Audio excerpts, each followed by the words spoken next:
नमस्कार विद्यार्थी मित्रांनो, आजच्या लेक्चरमध्ये आपण बघणार आहोत आपल्या प्रश्नपत्रिकेत क्वेश्चन 1 बी इयत्ता 12वीच्या प्रश्नपत्रिकेमध्ये क्वेश्चन 1 बी हा व्हॉट द एररचा प्रश्न असतो. कोणता असतो? What the error, ERROR, spot the error म्हणजे चूक शोधून काढा. म्हणजे काय असतं बघा, तिथे एक वाक्य दिलेलं असतं. I are reading, READING, I are reading a book, BOOK. हे असं वाक्य दिलेलं असतं आणि त्या वाक्यामध्ये एक छोटीशी चूक दिलेली असते. लक्षात ठेवा, असं दिलेलं वाक्य चुकीचं असतं. याच्यामध्ये एक छोटीशी चूक आहे. कोणती आहे ती चूक? आयच्या नंतर कधीही आर वापरत नाहीत. काय वापरत नाहीत? आयच्या नंतर आर. तर काय वापरतात वर्तमान काळात? एम वापरतात. काय वापरतात? एम. आता तुम्हाला तर चूक सापडली. मग चूक सापडल्यावर काय करणार तुम्ही? हे जे वाक्य आहे ते उत्तर पत्रिकेमध्ये परत लिहिणार. काय करणार? उत्तर पत्रिकेमध्ये परत लिहिणार. कसं लिहिणार? I am reading, READING, I am reading a book. आणि असं वाक्य लिहिल्यावर इथं जो नवीन भाग लिहिलेला आहे त्याला काय करायचं? अधोरेखित करायचं. काय करायचं? अधोरेखित. इथं के राहिलं का?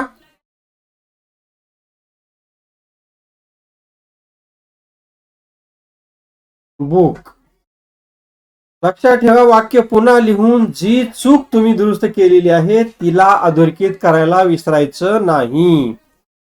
आणि याच्यामध्ये रीराईट हा शब्द असतो. रीराईट, REWRITE. रीराईट म्हणजे काय? पुन्हा लिहा. रीराईट म्हणजे पुन्हा लिहा. समजलं का? याला एक गुण असतो. किती गुण असतात? एक. चला, तर आता आणखीन एक पुढचं वाक्य मी तुम्हाला देतो आणि तुम्ही त्याच्यानुसार मला त्याचं उत्तर सांगा. He were, WER, he were reading, READING,